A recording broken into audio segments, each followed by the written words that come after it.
Boa noite a todos, a graça e a paz do Senhor Jesus. Amém, meus irmãos?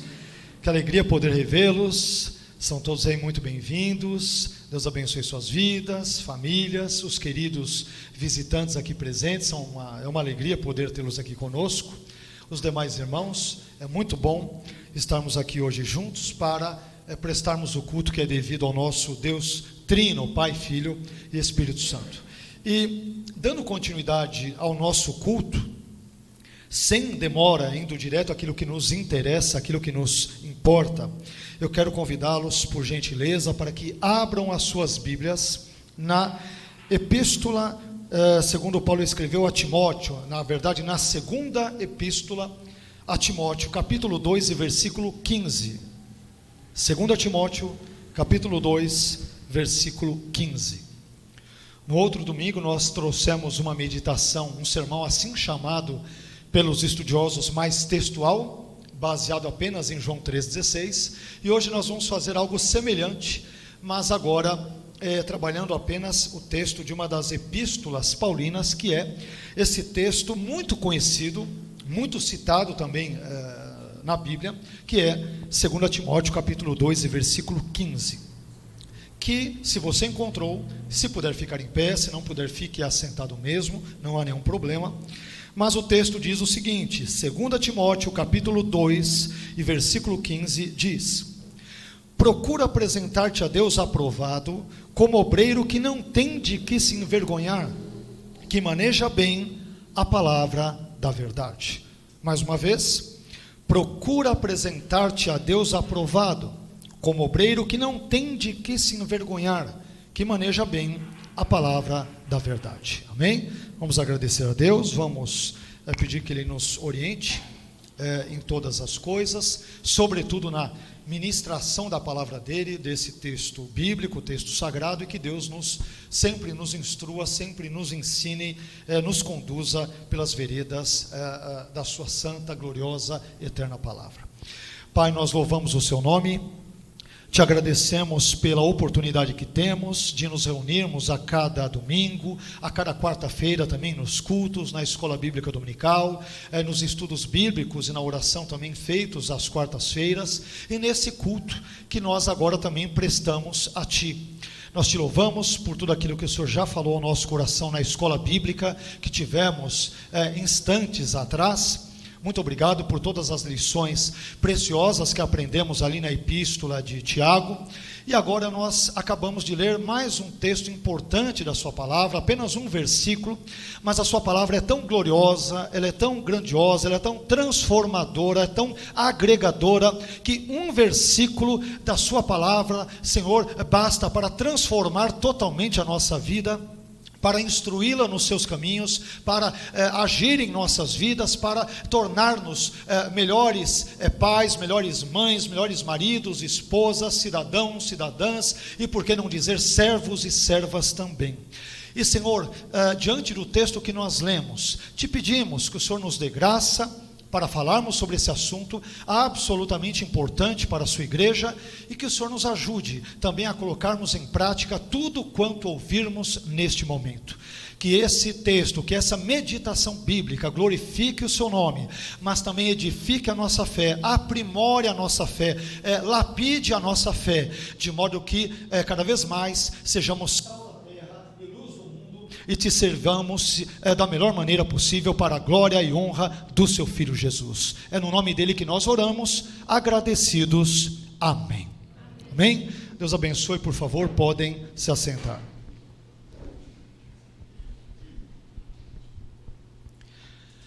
Meus irmãos, eu quero conversar com vocês hoje sobre o tema O Obreiro que Agrada a Deus.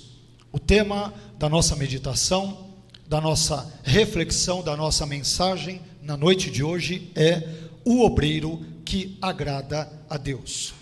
Nós mencionamos em outros cultos, em outras mensagens, em outras pregações, há pouco tempo falamos sobre outros textos de Timóteo, e nós mencionamos na ocasião que 1ª e 2ª Timóteo, tanto quanto Tito, são epístolas assim chamadas tradicionalmente pelos cristãos, pelos pastores, pelos teólogos, pelos biblistas, pelos estudiosos da Bíblia, são conhecidos como epístolas pastorais ou cartas pastorais. Por quê? 1ª, 2ª Timóteo e Tito são 3 das epístolas neotestamentárias, 3 das cartas neotestamentárias que possuem uma tônica, um tom, uma ênfase proeminentemente pastoral. Paulo, o apóstolo Paulo, ele aconselha o seu assim chamado, assim denominado filho na fé Timóteo, acerca de uma série de questões práticas relacionadas, referentes ao ministério cristão. E aí nesse ínterim, é por isso que nós temos estas epístolas que têm esse tom bem distinto, bem peculiar, bem prático, e por isso mesmo muito importante, absolutamente relevante para a nossa vida cristã como um todo. E são textos, meus irmãos, me permitam dizer, que cabem não apenas ao pastor, aquele que aspira o pastorado, ao presbitério, a uma diaconia, ou alguma outra coisa do gênero. Mas como nós lemos, esse texto mesmo de 2 Timóteo 2,15, ele fala sobre o obreiro, obviamente apontando para Timóteo, que era um jovem pastor, mas onde ele é orientado, aconselhado a agir como um obreiro, e esse obreiro possui algumas características. Paulo, ele viu em Timóteo um importantíssimo colaborador ali do seu ministério, e por isso Paulo visou treiná-lo, a fim de que ele pudesse exercer o seu ministério, Timóteo pudesse exercer o seu ministério da melhor maneira possível. E dentre todas as instruções pastorais que Paulo deu a Timóteo, salta-nos aos olhos esse importante texto que lemos, e que nos apresenta pelo menos, meus irmãos, 5 características, dentre outras que poderíamos talvez alistar, mas pelo menos 5 características do obreiro que agrada a Deus. E é sobre estas 5 características que eu gostaria brevemente de meditar com os irmãos na noite de hoje. Tendo isso em mente, eu aprendo em primeiro lugar que o obreiro que agrada a Deus é aquele que busca dar o seu melhor no exercício do ministério cristão. Todos os pontos tendo como fundamento 2 Timóteo 2,15. Então, em primeiro lugar, o obreiro que agrada a Deus é aquele que busca dar o seu melhor no exercício do ministério cristão.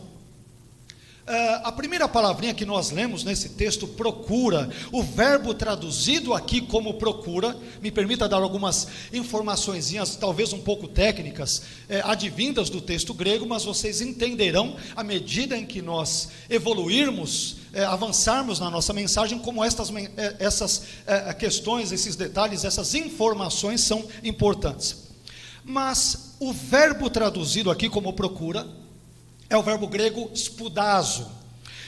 Spudazo significa, entre outras tantas coisas, ser especialmente cuidadoso no cumprimento de uma obrigação, ser zeloso, ser ardoroso, se esforçar, fazer todo o esforço, ser uma pessoa cuidadosa. Tudo isso por trás da palavrinha procura que aparece nas nossas traduções convencionais. E esse verbo, meus irmãos, ele também traz consigo o sentido de fazer o melhor, não poupar esforços, trabalhar duro. E através desse termo, Paulo ele está dizendo para Timóteo mais ou menos o seguinte: Timóteo, não se contente em ser um obreiro mediano. Não aceite ser um obreiro medíocre, não ache natural ser alguém que dá para o gasto, não admita ser alguém que quebra o galho, não, busque fazer o seu melhor. Esse conselho de Paulo para Timóteo, eu diria que cabe não apenas a pastores, a presbíteros, a diáconos, a obreiros, aos membros da igreja, é claro, é evidente, mas a todo e qualquer cristão. Às vezes, meus irmãos, nós servimos a Deus, e aí você não precisa, evidentemente, me responder, e muito menos de forma audível, mas pode responder para você mesmo, na sua própria consciência. Às vezes nós oferecemos um cristianismo ao mundo, e eu digo isso particularmente de cada um de nós, com perdão pela redundância proposital, mas às vezes nós oferecemos um cristianismo meia boca. É um cristianismo meio a meio, vamos fazer de qualquer jeito, né? É mais ou menos, poderia ser melhor, mas é o que tem para hoje. Fazemos as coisas, digamos que, permitam-me dizer e usar essa palavra um pouco forte, mas um pouco dura, fazemos as coisas de Deus de uma forma um tanto quanto desleixada. E aí, me permita dar alguns exemplos. Você sabe, por exemplo, porque Oscar Schmidt, ele foi um dos maiores jogadores de basquete da história do Brasil? Extraindo aqui alguns exemplos bem comuns, bem relacionados ao contexto nosso, sobretudo brasileiro. Oscar Schmidt, meus irmãos, ele foi um dos maiores jogadores de basquete da história do Brasil, porque ele treinava muito. E quando um repórter o questionou sobre o segredo do seu sucesso, porque ele era tão bom, então ele respondeu o seguinte: eu fiz 1000 arremessos por dia durante a vida toda, fora os treinos. Esse negócio de mão santa, disse ele, não é verdadeiro, é mão treinada. Ora, meus irmãos, se um não cristão ele se esmera por ser bom em uma área, quanto mais deveria se esmerar o cristão no desempenho do seu ministério. Que Deus nos ajude, portanto, a sermos os melhores pregadores, não querermos ser melhores do que os outros, mas assim, que Deus nos ajude a querermos ser bons, ou nos esforçarmos por querermos ser bons, por desejarmos ser bons naquilo que nos compete na nossa área. Que Deus nos ajude a sermos os melhores pregadores, os melhores cantores, os melhores adoradores, os melhores cristãos, os melhores pais, as melhores mães, os melhores cidadãos, os melhores patrões, os melhores empregados, enfim, melhores pessoas. E que não nos contentemos com uma vida, e sobretudo uma vida cristã meia boca, mais ou menos, vamos levando de qualquer jeito. Não é isso? Olha aqui outro exemplo interessante. Em 3 de dezembro de 1956, Martin Luther King Jr., conhecido líder negro, batista, norte-americano, ele fez um discurso muito conhecido à época, que se chama, traduzindo evidentemente para o português, se chama Enfrentando o Desafio de uma Nova Era. E durante esse discurso, Luther King, ele disse algo que é muito oportuno para o contexto da nossa mensagem, baseada em 2 Timóteo 2,15, mais uma vez, é muito oportuno para esse contexto. Ele disse o seguinte: qualquer que seja o trabalho da sua vida, preste bem atenção, isso vale para cada um de nós aqui. Qualquer que seja o trabalho da sua vida, faça o bem, mesmo que não se enquadre na categoria de uma das chamadas grandes profissões, faça o bem. Se, por exemplo, um homem é chamado para ser um varredor de rua, ele deve varrer as ruas como Michelangelo pintava, ou como Beethoven compunha músicas, ou como Shakespeare escrevia poesias. Ele deve varrer as ruas também, de modo que todas as hostes do céu e da terra, todos os anjos, parem para dizer: aqui viveu um grande varredor de ruas, que executou muito bem o seu trabalho.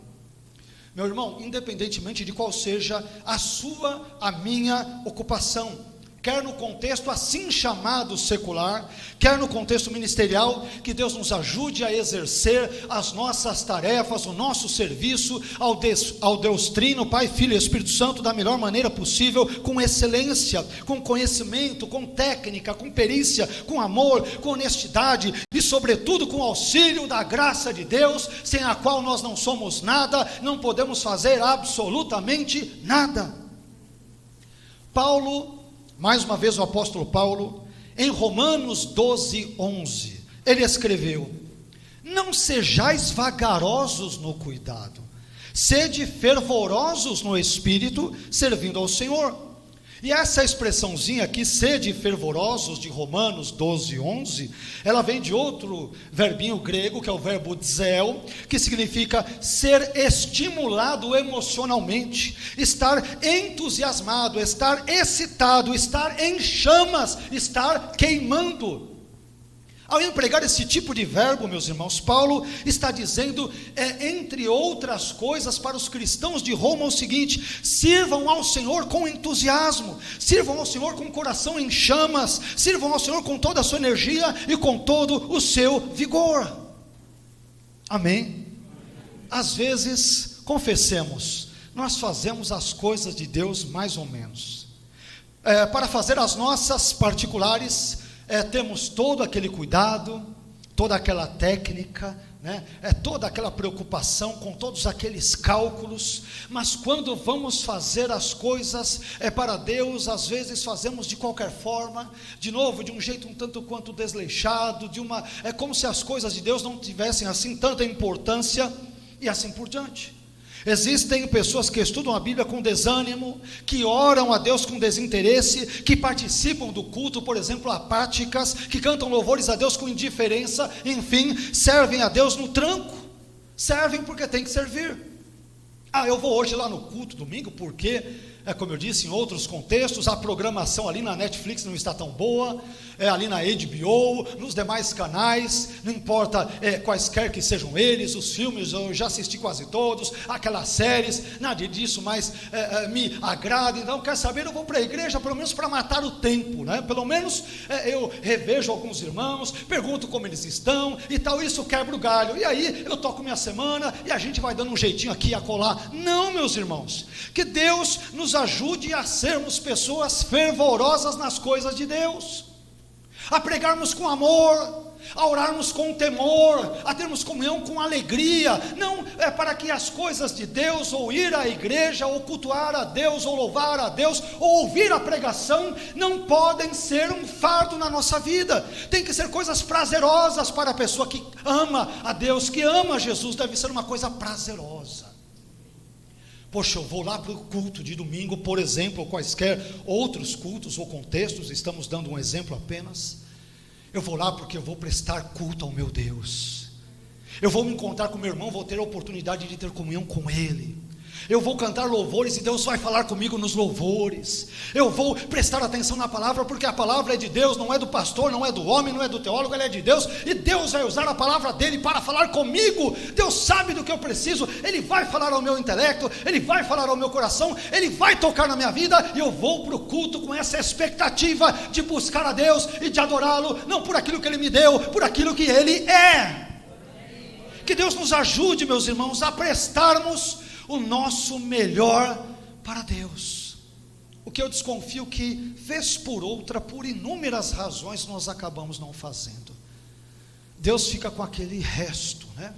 Às vezes o resto do nosso tempo, passamos muito tempo nas redes sociais, e quanto tempo passamos orando a Bíblia, lendo a Bíblia, orando o texto bíblico, porque Jesus vai dizer em João 15, se vós estiverdes em mim, e as minhas palavras estiverem em vós, pedireis tudo o que quiserdes e vos será feito. Orar a Bíblia, né? As nossas orações devem ser influenciadas por temas bíblicos, por assuntos bíblicos, por questões bíblicas, e assim por diante, por motivos bíblicos. Mas às vezes nós não fazemos isso, e que Deus tenha misericórdia de nós. Mas lendo esse texto, eu aprendo em primeiro lugar que o obreiro que agrada a Deus é aquele que busca dar o seu melhor no exercício do ministério cristão. Em segundo lugar, também descubro nesta passagem que o obreiro que agrada a Deus é aquele que é aprovado por Deus. Cada um dos pontos está bem encadeado, bem amalgamado, bem entrelaçado com o ponto anterior. Perceba que na sequência do versículo, Paulo dá a seguinte ordem a Timóteo: procura apresentar-te a Deus aprovado. Aprovado. Aqui a palavra aprovado, ela é a tradução do adjetivo grego dokimos, que significa testado, aprovado, genuíno, estimado. Em outras palavras, meus irmãos, o termo dokimos, ele refere-se a alguém que é aprovado depois de ter sido submetido a um determinado teste, ou um determinado exame, uma determinada prova. Esta pessoa, ou esta coisa, pode ser um objeto, pode ser uma pessoa, ele ou ela é submetido a um teste, a um exame, a uma prova, e depois disso tudo, ele se sagra vencedor, ele é aprovado naquilo. E o contrário de dokimos é adokimos, você coloca um azinho na frente, que por sua vez significa algo ou alguém que foi reprovado depois de ter sido submetido a um teste ou um exame. Ora, porque isso aqui que Paulo está dizendo para Timóteo é muito importante para a minha vida e para a sua. Porque nós vivemos numa sociedade onde somos constantemente tentados, constantemente influenciados e ensinados, melhor dizendo também, a buscar a aprovação dos homens e não a aprovação de Deus.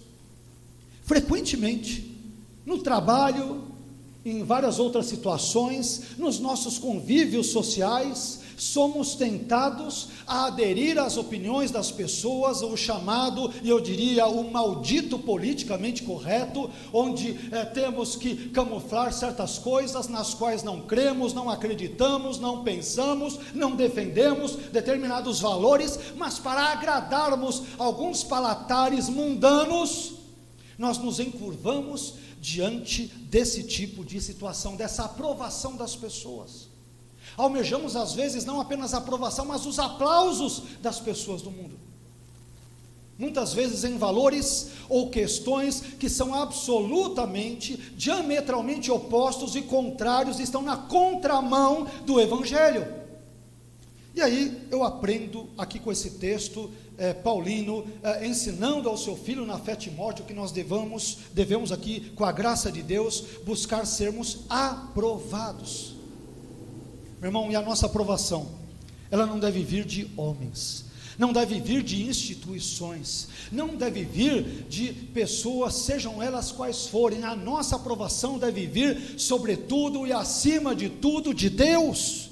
Deus é quem deve aprovar a nossa fé, a nossa conduta, o nosso casamento, os nossos valores, as nossas aspirações, os nossos planos, a nossa agenda e, por que não dizer, em última análise e acima de tudo, o nosso estilo de vida. É Deus quem deve aprovar e não as pessoas.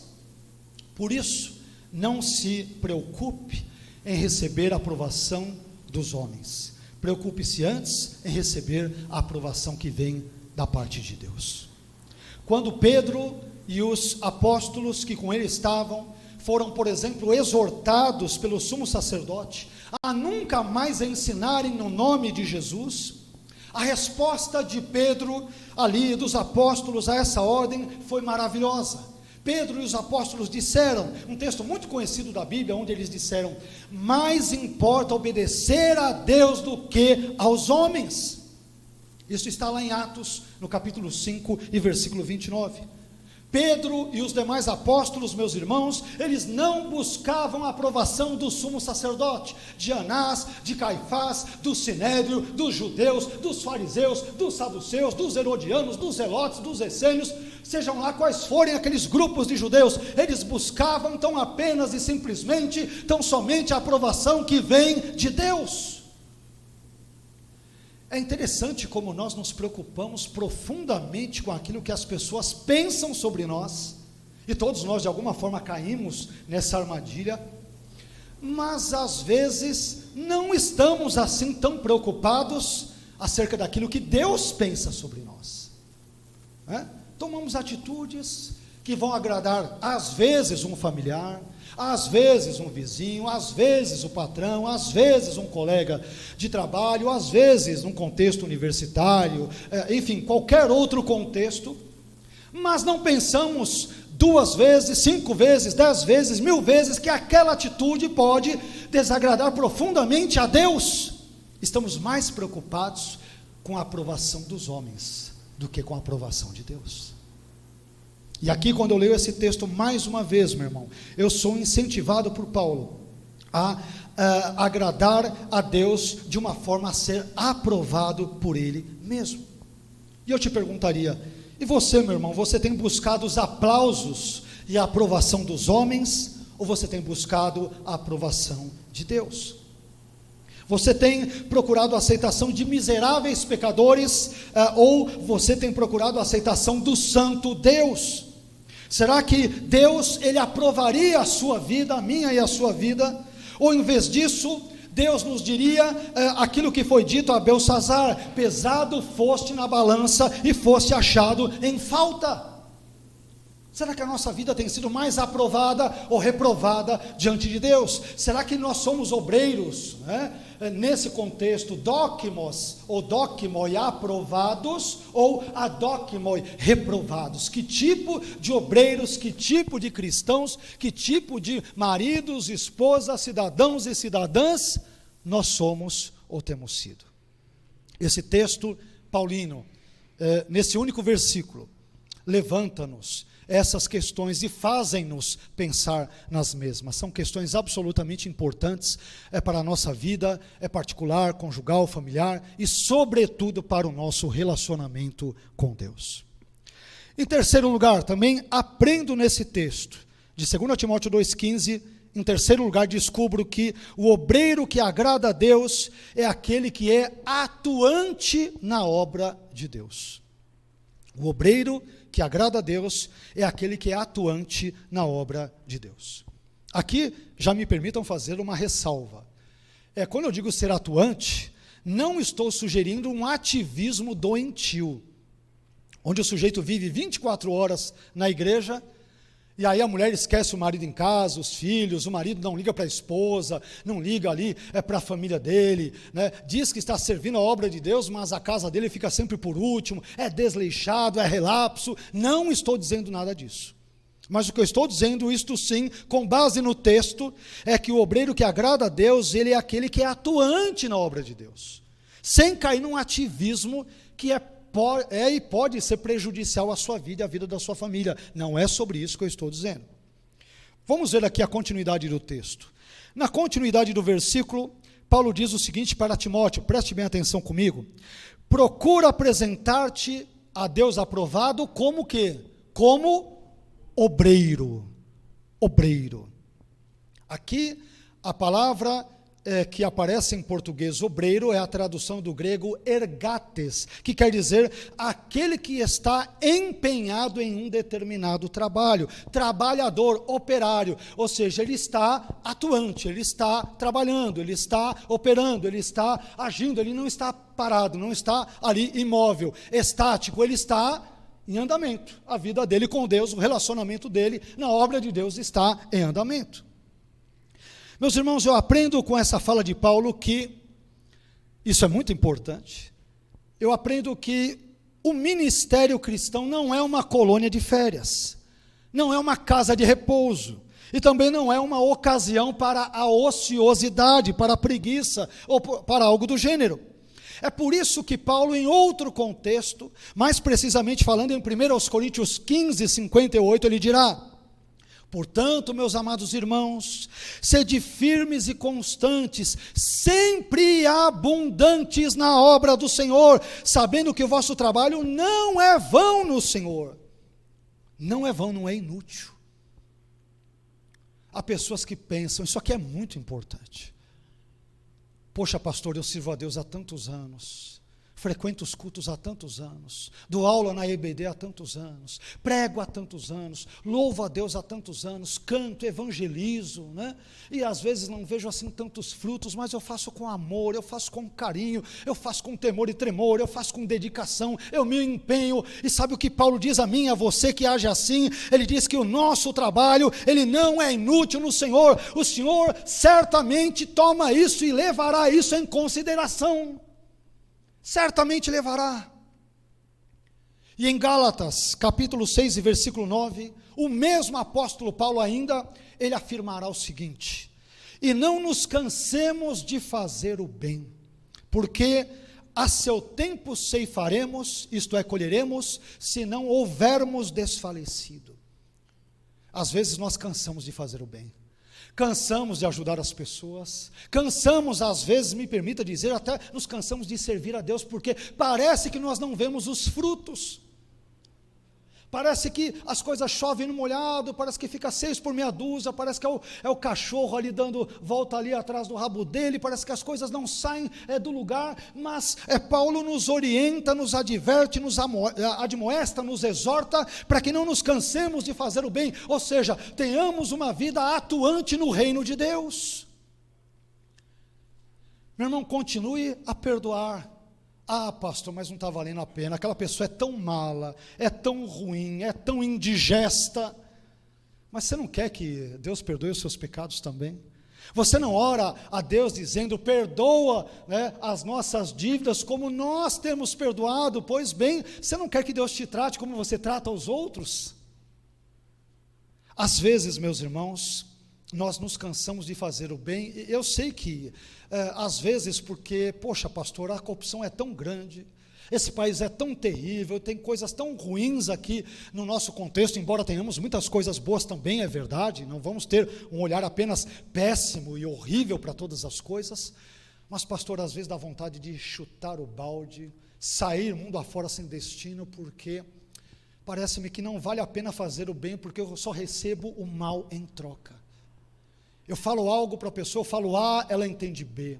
Eu falo C, ela entende Z. Eu quero dar ali a mão para ela, não satisfeita, ela quer o braço. Eu falo uma coisa e dá tudo errado. Eu quero perdoar, mas a pessoa teima em agir errado, eu não sei o que fazer. E o recado de Deus por meio de Paulo é, meu irmão, não se canse de fazer o bem, porque no tempo certo você ceifará, você vai colher.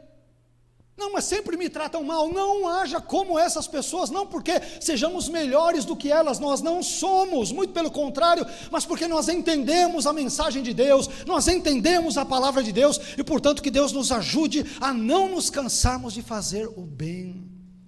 Meu irmão, persista em amar, persista em perdoar, persista em estender a mão, persista em ser misericordioso, persista em ser compassivo, persista em sorrir, por mais que a vida e as pessoas façam para você uma cara carrancuda, devolva essa carranca com um belo sorriso, porque a graça de Deus te envolveu, te abraçou, te encheu com a sua presença, então devolva isso, não se canse de fazer o bem, não se canse de fazer o bem.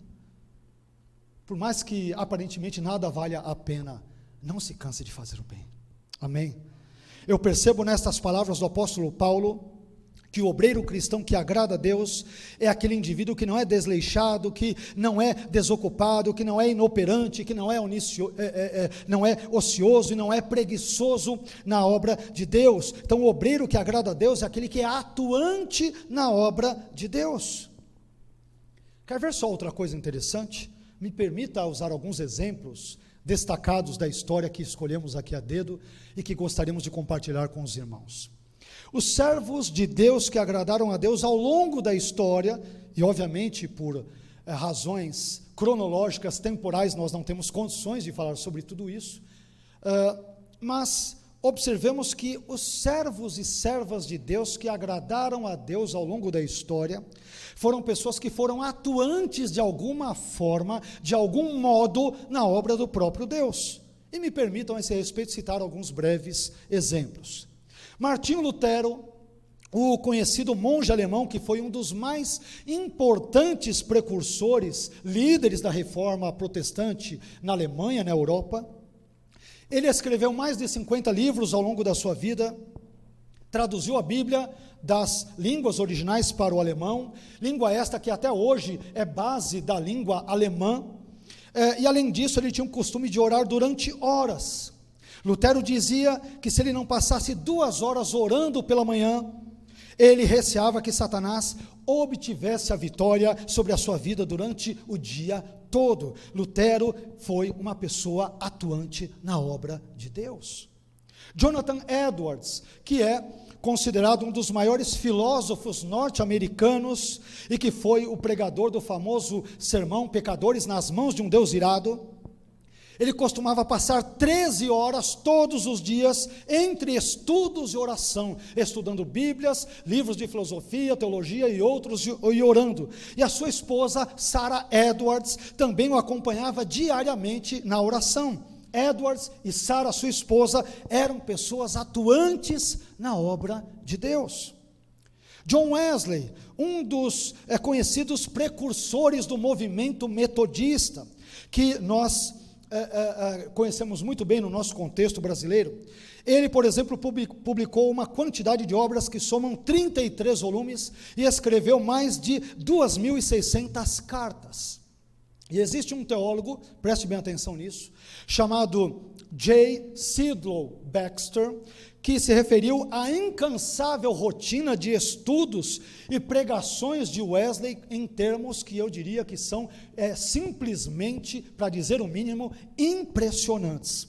Veja só o que Baxter diz sobre Wesley, trazendo uma certa biografia, uma mini biografia de John Wesley. Ele diz o seguinte: que trabalhador ele era, isto é, Wesley.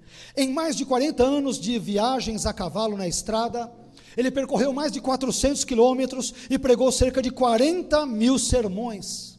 Ele cruzou o mar da Irlanda mais de 50 vezes e o Atlântico desde a Inglaterra até a América e voltou várias vezes, indo e voltando.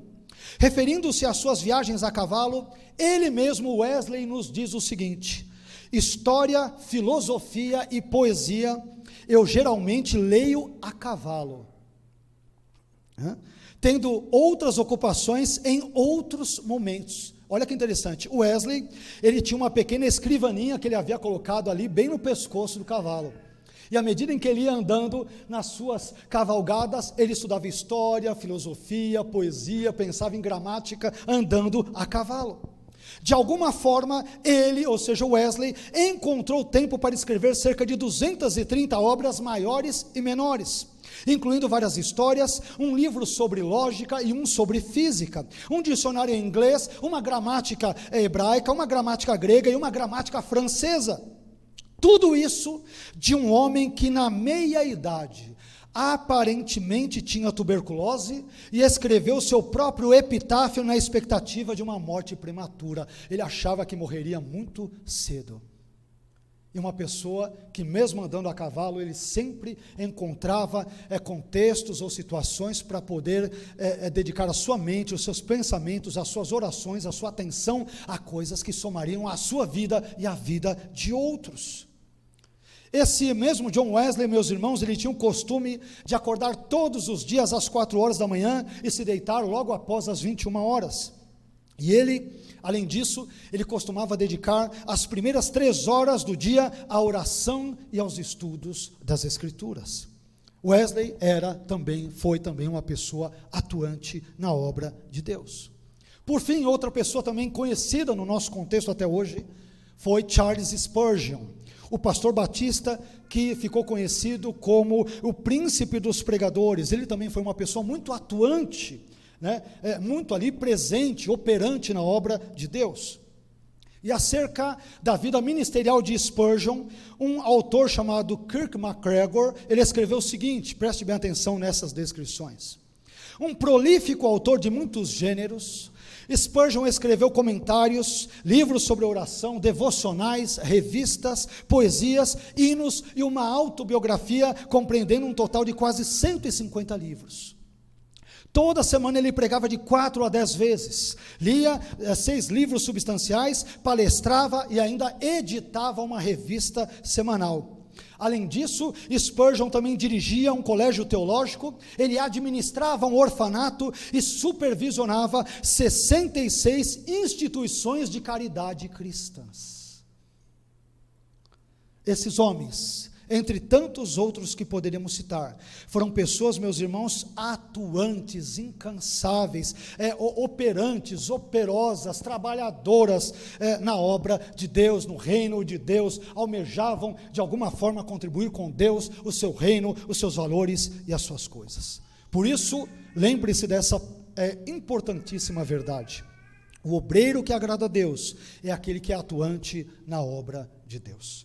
Cuidado para não cair no ativismo, que venha deixá-lo talvez até doente, venha fazer com que você abandone esposa, marido, filhos. Não, isso é algo nocivo, pernicioso, diabólico, não é algo que agrada a Deus. Agora, o outro lado também é muito perigoso. Uma vida em termos cristãos absolutamente preguiçosa, ociosa, desleixada, inoperante e que não contribui com absolutamente nada com Deus, o reino dele e a obra dele. Que Deus nos ajude a sermos obreiros, pessoas atuantes na obra dele, para a glória dele e louvor dele. Amém? Em quarto lugar, também aprendo, estamos no penúltimo ponto, caminhando quase para o final. Também descubro, em quarto lugar, que o obreiro que agrada a Deus é aquele que exerce o seu ministério sem constrangimento. O obreiro que agrada a Deus é aquele que exerce, executa, realiza o seu ministério sem constrangimento. No desenvolvimento do seu pensamento, o apóstolo Paulo diz o seguinte para Timóteo, de novo acompanhemos o raciocínio dele: procura apresentar-te a Deus aprovado como obreiro, e aí vem a expressão, que não tem de que se envergonhar. Não tem de que se envergonhar. E aqui nós nos deparamos com outro adjetivo grego, que em termos gerais ele significa o seguinte: não ter a necessidade de se envergonhar, ou sem vergonha não com hífen, né? Sem vergonha com hífen não é uma coisa boa, é sem vergonha sem hífen. E aqui, meus irmãos, o argumento de Paulo é o seguinte para Timóteo, isso também cabe-nos de uma forma geral. O argumento dele é: seja um obreiro preparado, treinado, capacitado, de tal modo que você não tenha que experimentar nenhum constrangimento e nenhuma vergonha no exercício do seu ministério. Esteja sempre pronto, sempre de prontidão, preparado, equipado, pronto, né? O Senhor chamou, né? Ô Senhor me desculpa, me espera para me chamar daqui a 4 anos que eu ainda vou estudar teologia, espera que ainda vou fazer uma pós, espera que ainda eu tenho que receber muitos PIX na conta, o senhor veio num horário errado, então o senhor deveria vir, espera daqui a 5, 7, 8, 10 anos, eu fazer um doutorado, eu fazer alguma coisa, eu estudar mais a sua palavra, lê-la mais, ter melhores livros, eu me educar mais numa vida de oração, depois o senhor chama, não me chame assim de improviso não. Aqui não, o texto diz que o obreiro deve estar sempre preparado, para que nunca haja nenhum tipo de constrangimento. O Senhor chamou, eu estou aqui, Senhor. É para fazer isso, glória a Deus, eu estou aqui, Senhor. E se não sei como fazer, o Senhor vai me dar graça, eu vou aprender a fazer. Conte comigo, eu estou aqui. Estilo profeta Isaías: a quem enviarei, quem há de ir por nós? Senhor, eis-me aqui, envia-me a mim. Se há um Moisés, sempre tem obreiros, sempre tem homens e mulheres de Deus, tem aqueles que respondem afirmativamente, positivamente na hora, e tem aqueles que inventam 1000 desculpas. Os personagens da Bíblia também eram assim. Se por um lado temos um Isaías que fala, eis-me aqui, envia-me a mim, eu estou aqui com o Senhor porque daí vier. Você tem um Moisés que fala, Senhor, eu não sou uma pessoa boa de palavras, sabe o que é? Eu não aprendi ainda a falar, eu sou uma pessoa pesada de boca, pesada de língua, mandarão, já passa para o outro, vai para o outro. Eu não, o senhor errou de CEP, o Mercado Livre veio trazer o chamado aqui, errou, essa é a residência vizinha, não é essa. A gente sempre acha que é outro, nunca é a gente. Aí Deus vai chamar Jeremias, Senhor, eu ainda sou uma pessoa jovem, não dá, ainda tenho que curtir minha juventude, eu não sou uma pessoa experimentada. E Deus fala para ele, é você mesmo que eu quero, e porque eu serei com a sua boca, vai tudo dar certo. Aí tem um Gideão, Senhor, sempre assim, Gideão, lá, leia Juízes capítulo 6, para você se divertir um pouco, porque nós nos vemos às vezes nesses personagens. Deus chama Gideão, Senhor, o meu milheiro é o menor, a minha tribo não é importante, é a tribo de Manassés, eu mesmo sou o caçula, eu não sou o primogênito, o senhor costuma escolher na sua palavra primogênitos, eu sou o caçula, eu sou o caçula, e na minha casa todo mundo manda em mim, até o cachorro, se latir mais forte, eu fico na minha ali, todo mundo manda e está tudo errado, e aí Deus que é gracioso, que é maravilhoso, que vê em nós algo que nem nós mesmos vemos em nós, ele diz para Gideão, vai nessa tua força, homem valente. Mas de onde o senhor viu essa valentia? Eu estou vendo, vai lá, vai dar certo. Ainda bem que Deus não viu a Gideão como o próprio Gideão se via. E vou mais longe, ainda bem que Deus não nos vê muitas vezes como eu e você nos vemos. Senhor, mas eu sou muito pobre, eu não tenho recursos, eu não tenho condições, Senhor, moro de aluguel, não sou uma pessoa letrada, não sou uma pessoa de boa oratória, não tenho eloquência, não tenho profundos conhecimentos teológicos, sou um neófito. E ele fala: vai nessa sua força, porque eu vou te usar, eu vou abençoar a sua vida, eu vou te levantar com o meu poder. É com o poder de Deus, não é com o nosso poder, não é com o poder da igreja, do pastor. É Deus quem investe, Deus quem chama, Deus quem capacita, é Deus quem nos levanta para realizarmos a sua obra. É Deus quem faz isso. Então o argumento de Paulo é esse: seja um obreiro preparado, treinado e capacitado. Quando Deus chamar, Senhor, eu estou aqui. Posso não saber ainda muita coisa, e sem dúvida sempre ignoraremos muitas coisas, mas Senhor, no seu nome, com a sua graça, com o seu apoio, com a sua força, com o seu encorajamento, eu vou, porque eu sei que o Senhor irá na minha frente e o Senhor abençoará a minha vida. Amém? Por isso, lembre-se de que o obreiro que agrada a Deus é aquele que exerce o seu ministério sem constrangimento. Por fim, e agora se encaminhando para o final, para o quinto e último ponto da nossa breve meditação, eu descubro em quinto e último lugar que o obreiro que agrada a Deus é aquele que usa corretamente as Escrituras. O obreiro que agrada a Deus é aquele que usa corretamente as Escrituras. Finalmente, na conclusão do versículo lido, de 2 Timóteo 2,15, Paulo destaca para Timóteo que o obreiro cristão deve ser alguém que maneja bem a palavra da verdade. Maneja bem a palavra da verdade. Aqui a expressão maneja bem vem do grego ortotomel, que significa literalmente cortar em linha reta. De onde vem a palavra tomografia, né?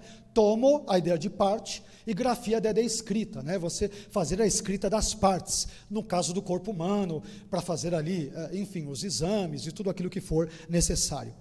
E, ao que tudo indica, meus irmãos, a ideia original por trás desse vocábulo, ortotomel, cortar em linha reta, era a seguinte: era a ideia de abrir uma trilha, um caminho, por exemplo, através de uma floresta ou de um terreno difícil, de modo que o viajante que por ali andasse, ele pudesse ir diretamente ao seu destino. Arrancar as pedras, os paus, os tocos, os galhos caídos, toda a situação ruim, deixar um caminho retilíneo, adequado, para que uma ou mais pessoas pudessem passar por ele. Uma trilha, um caminho bem adequado. E aqui, como esse verbo ele é vinculado em 2 Timóteo 2,15 com a expressão a palavra da verdade, maneja bem a palavra da verdade, então os estudiosos têm entendido que o sentido do texto é ensinar a palavra de Deus corretamente, ou seja, interpretar a palavra corretamente, expor a palavra de Deus, como buscamos fazer aqui aos domingos, nós e os demais irmãos, de forma sadia, de forma saudável, de forma adequada, de forma bíblica, de forma equilibrada, de forma correta, cortar reto a palavra. E isso me faz lembrar do seguinte: um dos legados mais importantes da Reforma Protestante foi o chamado exame, o livre exame, melhor dizendo, das Escrituras Sagradas. Isto é, a noção de que cada crente tem a liberdade e a responsabilidade, olha só, não temos só a liberdade, temos a responsabilidade de examinar e investigar as Escrituras por nós mesmos. O pastor ajuda aos domingos, os irmãos que aqui vêm e pregam ajudam aos domingos, às quartas, na escola dominical, o professor Rodrigo, o Bruno, também ajudam, tudo isso são ajudas e auxílios que temos, mas isto, de forma alguma, nos isenta da nossa responsabilidade pessoal de lermos a Bíblia e estudá-la, dentro, claro, das nossas condições, do nosso conhecimento e assim por diante, não é isso? Então, só que aqui cabe uma observação importante, embora eu tenha a liberdade de examinar as Escrituras, contudo, eu não tenho a liberdade de interpretá-las a meu bel prazer.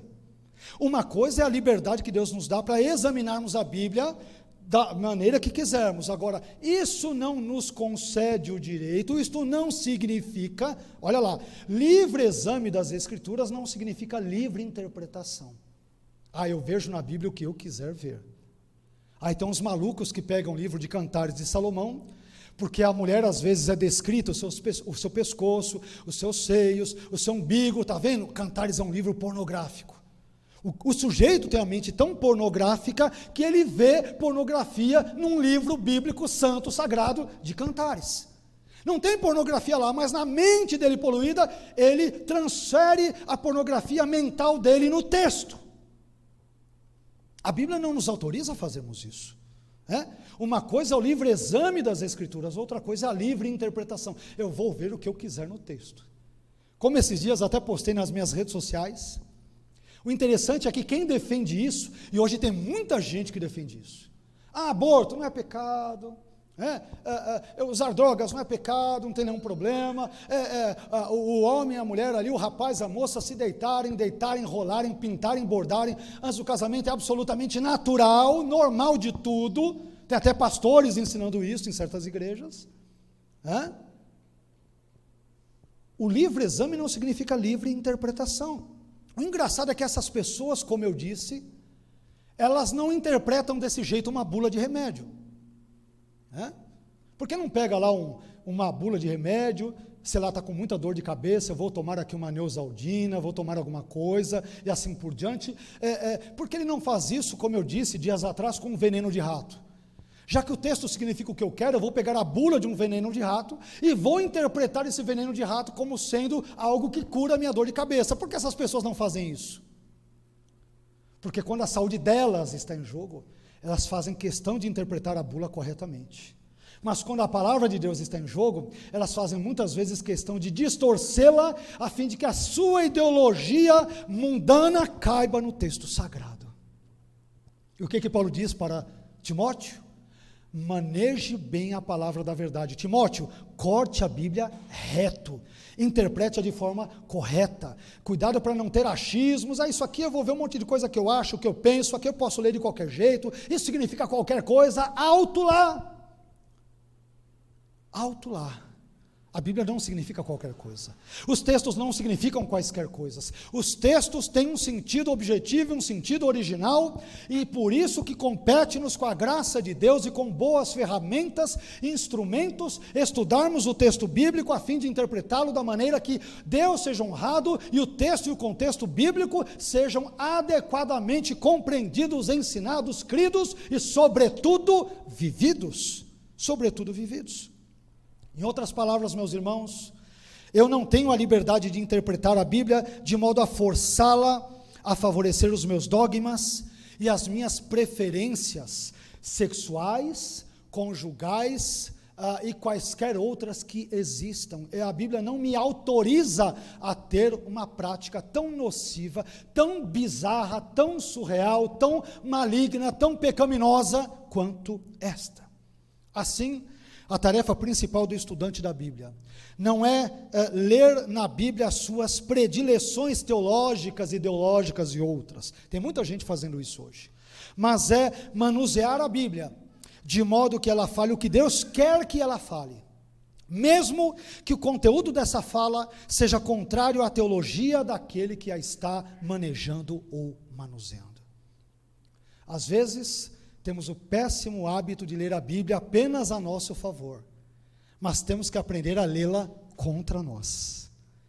Esse texto aqui está falando de pecados, e pecados que eu, Carlos, pratico. Eu, Carlos, tenho que me alinhar a esse texto. Eu não vou corromper o texto para que ele se alinhe aos meus pecados. Eu é que tenho que me arrepender dos mesmos para me alinhar às Escrituras. Irmãos, nós temos o péssimo hábito de transformar a Bíblia na antiga caixinha de promessas. Os crentes mais antigos devem se lembrar, Só pega aqueles textos bons, que só fala de bênção, de vitória, de céu, de salvação, de vida eterna, de vida abundante, e de bênçãos de todo tipo, de toda sorte e tal. Eu não sei porque o dito cujo, o sujeito, ele não pega aqueles textos que dizem que ele deve se arrepender dos seus pecados. Textos como Provérbios 28:13, que diz que o que encobre as suas transgressões nunca prosperará, mas aquele que as confessa e deixa, esse alcança a misericórdia. Nós temos que aprender urgentemente a ler a Bíblia contra nós, sobretudo contra os nossos pecados e contra as nossas tendências pecaminosas que evidentemente desagradam a Deus. Meu irmão, para de procurar texto bíblico que é conveniente para você. Leia a Bíblia como um todo. E quando você pegar aquele texto, que ele te dá aquele puxão de orelha, que você sai até zonzo da leitura, né, sai até meio corado de vergonha, glória a Deus. Então fala, Senhor, me ajude, por favor, a colocar isso em prática na minha vida. Estou muito em falta nesse ponto, Senhor. Me ajude. Como nós aprendemos hoje na escola dominical, o problema com a língua. Quantos males que a língua não causa, Senhor, me ajude a vigiar a minha língua. Quando eu vou ver, alguém está falando de alguém, eu não me controlo, Senhor, mas a linguinha, a bichinha é terrível, ela vai, e quando eu fui ver, eu estou falando também, eu nem conheço, mas eu estou dando os meus pitacos, e quando vou ver, eu difamei a vida da irmã e do irmão. Me ajude, Senhor, a vigiar os meus olhos. Quando vou ver, eu estou olhando de repente sites, programas televisivos, canais do YouTube, ou videozinhos do TikTok, que trazem certas mulheres, ou certos homens, com certas musiquinhas e dancinhas e poses. Meu irmão, Deus tenha misericórdia de nós. Deus nos ajude a lidarmos com os nossos pecados, a não fugirmos deles, mas confrontá-los com base nas Escrituras. Nós vivemos em épocas difíceis. Que Deus nos ajude a sondarmos bem os nossos ouvidos, olhos, mãos, olhares, boca, palavreado, para que o que temos e somos venha glorificar e engrandecer o santo nome do Senhor Jesus. Amém? Eu então termino a minha fala nesta noite, caminhando para o final, na conclusão, resumindo brevemente os 5 pontos que nós abordamos na nossa resumida, talvez nem tanto, exposição. Nós aprendemos hoje, de acordo com 2 Timóteo 2,15, que o obreiro que agrada a Deus é aquele que cumpre, pelo menos, de acordo com esse texto bíblico lido, 5 requisitos. Em primeiro lugar, o obreiro que agrada a Deus é aquele que busca dar o seu melhor no exercício do ministério cristão. Em segundo lugar, o obreiro que agrada a Deus é aquele que é aprovado por Deus. Em terceiro lugar, o obreiro que agrada a Deus é aquele que é atuante na obra de Deus. Em quarto e penúltimo lugar, o obreiro que agrada a Deus é aquele que exerce o seu ministério sem constrangimento, sem vergonha. E por fim, em quinto e último lugar, o obreiro que agrada a Deus é aquele que usa corretamente as Escrituras. Não deturpe, meu irmão, pelo amor de Deus, o sentido das Escrituras, para que você encontre respaldo para os seus pecados de estimação. Não deturpe, não deturpe. Leia a Bíblia a seu favor, aqueles textos que favorecem, mas aprenda a lê-la mais uma vez contra você mesmo. Aprenda a ser corrigido por Deus, exortado por Deus, porque eu aprendo na Epístola aos Hebreus que Deus, como um pai, Ele corrige a quem ama. Boa coisa é ser corrigido por Deus. Ele corrige filhos, e se Ele os corrige é porque Ele os ama e porque quer vê-los bem no seu caminho e na sua presença. Amém? Então receba essa palavra de Deus com muito amor, muito carinho, muito afeto e muita firmeza também para o seu coração, para a sua vida, para a sua família, para o seu casamento, em nome de Jesus. Amém? Vamos ficar em pé, por favor.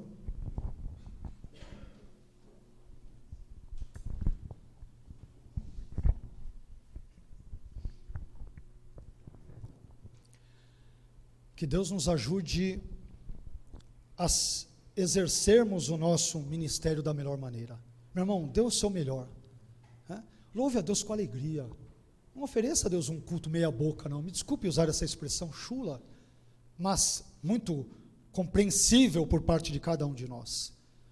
Adore a Deus com alegria. Vamos cantar louvores? Vamos cantar com alegria. Vamos ouvir a palavra de Deus com alegria, com temor, com reverência. Poxa, eu vou para a igreja, Deus vai falar comigo. De alguma forma Ele vai falar comigo. Ele vai falar. A questão não é se Deus vai falar, a questão é, estaremos nós atentos para ouvi-lo? Essa é a pergunta. Deus sempre fala, mas nós nem sempre temos ouvidos adequados para ouvi-lo. Às vezes queremos apenas ouvir e aprender aquilo que nos é conveniente, que nos interessa. Mas Deus não massageia o nosso ego. Ele corrige o filho que ama. E se Ele nos corrige e nos exorta, é porque Ele tem afeto gracioso por mim e por você. Deus ama os seus filhos, as suas filhas. Ele ama a mim e a você. Que Deus nos ajude a procurarmos com a graça dEle sermos obreiros aprovados, que não têm do que se envergonhar, que manejam bem, que cortam de forma correta e não conveniente, não ideológica, a palavra dEle. Isso envolve estudo, dedicação, disciplina, esforços, mas Deus é poderoso para nos dar graça para fazer tudo isso. Amém? Sirvamos a Deus com alegria. Não se esqueça que um dos pontos envolve a ideia da alegria. Servir a Deus com entusiasmo, né? Com alegria. Às vezes servimos a Deus no tranco, né? Como eu disse, não tem hoje algo bom para fazer em casa, eu vou para a igreja.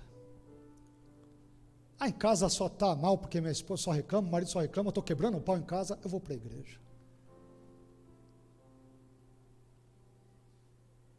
Irmão, que Deus nos ajude a irmos para a igreja porque nós o amamos, porque precisamos dEle, porque precisamos adorá-lo, porque precisamos congregar. Congregar é uma ordem bíblica. Estarmos juntos uns dos outros é ordem bíblica. O autor de Hebreus vai dizer que nós não devemos deixar de congregar como é costume de algumas pessoas. Às vezes usamos uma série de argumentos para não irmos na igreja, por exemplo. Porque na igreja tem muitos hipócritas, como eu já disse em outros contextos. Então venha você, mais um hipócrita, e some-se a nós. Porque a igreja é um lugar onde vão pecadores. Santos perfeitos, a igreja não é para essas pessoas. Jesus, Ele diz que não veio para os sãos, Ele veio para os doentes. Sabe por que eu vou para o culto a cada domingo, sempre que possível? Porque os meus pecados tornaram a minha relação com Deus enferma. Eu estou doente, cabisbaixo espiritualmente falando. Eu preciso de Deus, embora Ele não precise de mim. Ele conta graciosamente comigo e com você, mas nós precisamos dEle. Irmãos, nós temos que colocar isso na nossa cabeça, no nosso coração.